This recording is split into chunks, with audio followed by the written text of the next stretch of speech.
America में ब्याज दरों में हुई बढ़ोतरी के बाद अमेरिकी डॉलर में जोरदार तेजी देखने को मिली। इसकी वजह से भारतीय करेंसी रुपए में रिकॉर्ड गिरावट आई। गुरुवार को सुबह रुपए ने डॉलर के मुकाबले 80 का निचला स्तर छुआ, जो अब तक का सबसे निचला लेवल है। उधर डॉलर इंडेक्स 20 वर्षों की ऊंचाई पर है। डॉलर इंडेक्स ने 111.81 की ऊंचाई को छुआ। ये मई 2002 के बाद डॉलर इंडेक्स का अब तक का सबसे ऊंचा स्तर है। सर, डॉलर की मजबूती का दुनिया भर की करेंसी मार्केट पर कैसा असर पड़ा? पूरी दुनिया के बाजारों को अब यहाँ हम दूसरे पहलू पर आते हैं। ग्रोथ रिसेशन माने मंदी की उतनी बड़ी आशंका शायद अभी फिलहाल दुनिया के बाजारों को नहीं दिख रही, पर ये पूरे दुनिया के लिए एक जैसा सूट नहीं है जिसमें सारी दुनिया एक साथ समा जाए। जिस अर्थव्यवस्था की जितनी ताकत और मजबूती होगी वहाँ मंदी उतनी ही गहरी हो सकती है। जैसे कि हांगकांग में मंदी की संभावना सबसे करीब दिखाई देने लगी, यूरोप में मंदी की संभावना करीब से दिखाई देने लगी। इस पूरे फैसले का जो सबसे बड़ा असर तात्कालिक तौर पर शुभम को दिखाई दिया, वो दिखाई दिया दुनिया के करेंसी बाजारों पर। और हमें लगातार कह रहे थे कि डॉलर इंडेक्स जैसे जैसे अमेरिका में ब्याज दरें बढ़ना शुरू होंगी और बढ़ती रहेंगी, आने वाले समय में ब्याज दरें बढ़ेंगी, वैसे ही दुनिया की जो बाकी करेंसीज हैं जो डॉलर से पेग करती हैं अपने आप को, उनकी कीमत में गिरावट आएगी। और पूरे एशिया में हमने देखा कि एक तरफ से जापान में, यूरोप, यूरो, युआन, ये सारी करेंसीज में बिल्कुल आज ऐसा बाजारों में इस तरीके का कोहराम और खून खच्चर हुआ जिसकी संभावना पहले से की जा रही थी, क्योंकि डॉलर इंडेक्स रिकॉर्ड 111-12 के पास पहुंच गया।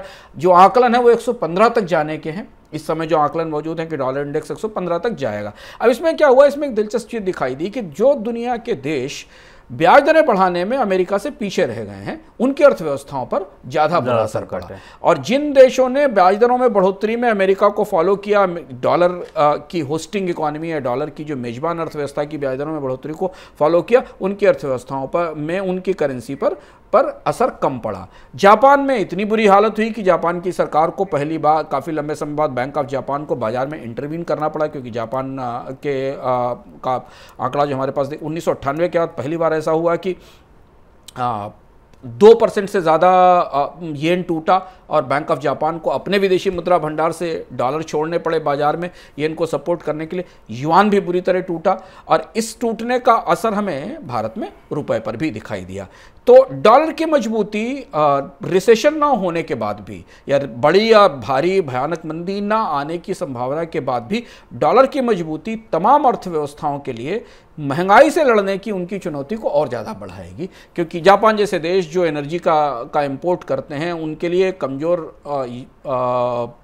मुद्रा निर्यात तो बढ़ाने की संभावना बनाकर लेकर आएगी, पर अंतर्राष्ट्रीय बाजार में उतनी मांग होगी कि नहीं होगी अलग बात है, पर वो जो इंपोर्ट करते हैं वो महंगा हो जाएगा। और इसलिए आज हमने दुनिया के बाजारों में ज़्यादा बड़ी सक्रियता, ज़्यादा बड़ा असर हमें फेडरल रिजर्व के फैसले का फॉरेक्स मार्केट पर दिखाई दिया। उतना असर हमको स्टॉक मार्केट या बॉन्ड मार्केट्स पे उतना बड़ा असर हमें नहीं दिखा।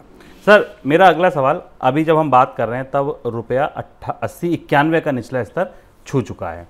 आरबीआई लगातार सपोर्ट कर रहा था। 80 का लेवल एक ऐसा लेवल माना जा रहा था कि जिस पर बार बार आरबीआई आके खड़ा हो जाता था और रुपया वहां से वापस आ जाता था उस दहलीज से। आज रुपया क्यों नहीं रोक पाया आरबीआई? 2-3 बड़ी वजह। रुपए में गिरावट रहेगी, इस पर हम लोग 2-3 दिन से समझने की कोशिश कर रहे थे और इसमें एक बड़े घटनाक्रम ने शायद भूमिका निभाई है। हालांकि रिजर्व बैंक स्पष्ट रूप से हमें कभी नहीं बताएगा। एक महत्वपूर्ण घटनाक्रम तो यही है कि डॉलर की इंडेक्स की मजबूती थी जो हमें दिखाई दे रहा है, और डॉलर इंडेक्स में बढ़ोतरी के कारण रुपए में कमजोरी होनी चाहिए थी। पर एक दिलचस्प बात दिखाई दी कि इससे पहले भी जो 75 बेसिस पॉइंट की बढ़ोतरी की थी फेडरल रिजर्व ने, उस समय रुपए में हमें इतनी तेज गिरावट नहीं दिखाई दी थी। आज जब 75 बेसिस पॉइंट की उतनी ही बढ़ोतरी की फेडरल रिजर्व ने, तो रुपए में 99 पैसे के आसपास की गिरावट हमें पिछले स्तर से, कल के स्तर से दिखाई दी। ऐसा इसलिए हुआ कि रिजर्व बैंक का भी गहरी दुविधा में जाकर फंस गया। 2 दिन पहले से बाजार में लिक्विडिटी का क्रंच है, हम इस पर चर्चा भी कर चुके हैं। बाजार में बैंकों के पास एक दूसरे को पैसा देने के लिए या एक दूसरे की तात्कालिक पूंजी जरूरतें पूरी करने के लिए, बैंकों के लिए रिजर्व बैंक जो शर्त रखता है कैपिटल एडिक्वेसी की, उसे दैनिक आधार पर पूरे करने के लिए जो वो लेन देन करते हैं, उसके लिए पैसा नहीं है। और उस पैसे का एक बड़ा हिस्सा रिजर्व बैंक की तरफ से बाजार में डॉलर छोड़ने के कारण कम हुआ है, क्योंकि रिजर्व बैंक डॉलर छोड़ता है और उसके बदले बाजार से लिक्विडिटी या तरलता, या जो बाजार में पैसा उसको खींचता है। इसके अलावा बहुत सारे भुगतान, टैक्स के भुगतान और जीएसटी के भुगतान थे, उनके कारण भी बाजार में करेंसी में मनी सप्लाई की कमी हुई।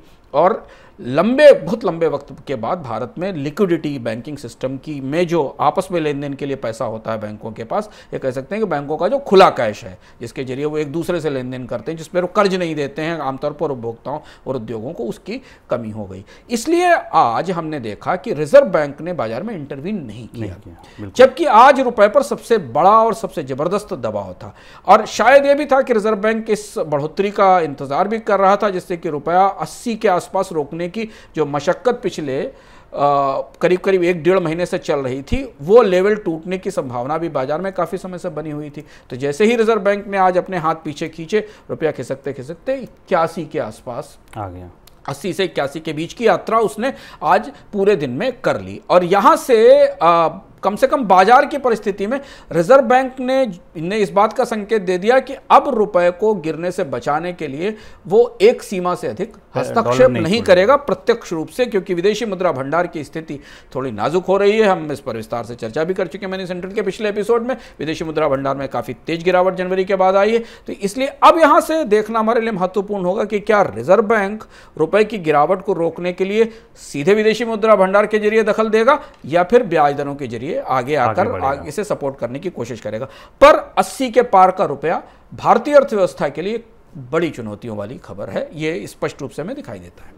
सर, मेरा अगला सवाल क्या, मान लिया जाए कि 80 का जो लेवल है अब रुपए के लिए न्यू नॉर्मल है, और अगर न्यू नॉर्मल है तो अर्थव्यवस्था के अलग अलग सेक्टर्स पर इसका क्या असर पड़ेगा? शुभम, 80 से ऊपर का रुपया फिलहाल अभी की मौजूदा परिस्थितियों में, यदि हम डॉलर इंडेक्स को 111 से 115 की तरफ जाते देखें, अमेरिका में ब्याज दरों में बढ़ोतरी की जो ट्रेजेक्ट्री है, जो रास्ता जेरोम पावल ने कल बताया एफओएमसी की मीटिंग के बाद, उसे देखें, हम देखें कि 4.6% तक अमेरिका में ब्याज दर जाएगी। और अंतर्राष्ट्रीय बाजारों में कमोडिटी की कीमत में कोई क्रैश ना देखें, जिसकी संभावना हम यहाँ देख रहे थे कि कोई बड़ी मंदी आएगी और कमोडिटी के प्राइसेस क्रैश होंगी और भारत के लिए उसका फायदा होगा, वो ना देखें। तो 80 से ऊपर का 80 रुपए का डॉलर भारत के लिए अब कुछ समय तक नया नॉर्मल जैसा दिखाई देता है। रिजर्व बैंक इसे रोकने की कोशिश कर रहा था, पर आज वो बांध टूट ही गया और बाहर वो 80 के ऊपर निकल गया।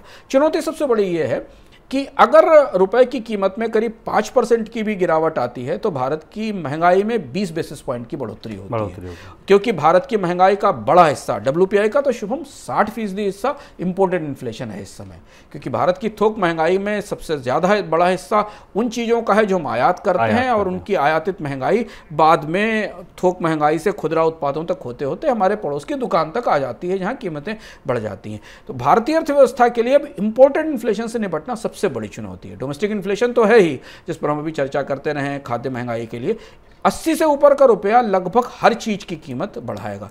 और जो सबसे बड़ी बात यह कि 80 से ऊपर रुपया पहुंचने के बाद जितने इंपोर्टर्स हैं, जितनी कंपनियां जो आयातित कच्चे माल का इस्तेमाल करती हैं या जिनके उत्पादों की कीमत में जिनके उत्पादों की कीमत या लागत आयात से प्रभावित होती है, वो सब अपने कैलकुलेशंस बदलना शुरू करेंगी। और ये बढ़ोतरी आने वाले समय में महंगाई में बढ़ोतरी के तौर पर नजर आएगी। और इसलिए हिंदुस्तान यूनिलीवर के प्रमुख ने कल ये बात कही भी कि भारत को 2-3 साल तक अभी महंगाई से जूझना पड़ेगा। अब यहाँ रिजर्व बैंक से ज़्यादा सरकार के लिए बड़ी चुनौती है कि वो जो इंपोर्टेड इन्फ्लेशन आ रही है कच्चे माल की महंगाई के कारण और रुपए की कमजोरी के कारण, उसे वो कितना रोक पाएगी। क्या वहाँ सरकार कोई दखल करने की कोशिश करेगी?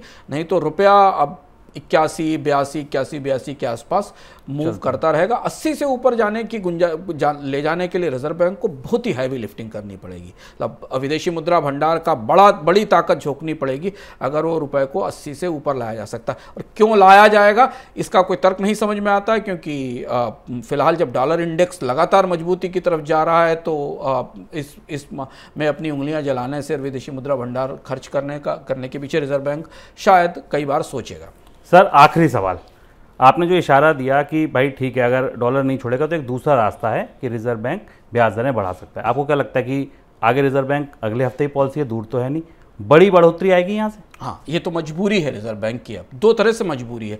भारतीय बाजार में विदेशी निवेशकों को रोकने के लिए, अमेरिका में 75 बेसिस पॉइंट की बढ़ोतरी को फॉलो करने के लिए, और सबसे ज़्यादा महत्वपूर्ण बात रुपए को सहारा देने के लिए। अभी हमने बताया कि जिन देशों ने अमेरिका की ब्याज दरों में बढ़ोतरी को के साथ अपने यहाँ ब्याज दरें समय से नहीं बढ़ाई, उनकी हालत जापान जैसी हो गई। जापान को हमने देखा है, जापान में अभी ब्याज दरें नहीं बढ़ी, बैंक ऑफ जापान के ताजी मीटिंग में उन्होंने ब्याज दरों को स्थिर रखा। या चाइना देख लीजिए, हालांकि चाइना की इकॉनमी नॉन ट्रांसपेरेंट है, फॉरेक्स सिस्टम उतना पारदर्शी नहीं, लेकिन फिर भी युआन आज टूटा है।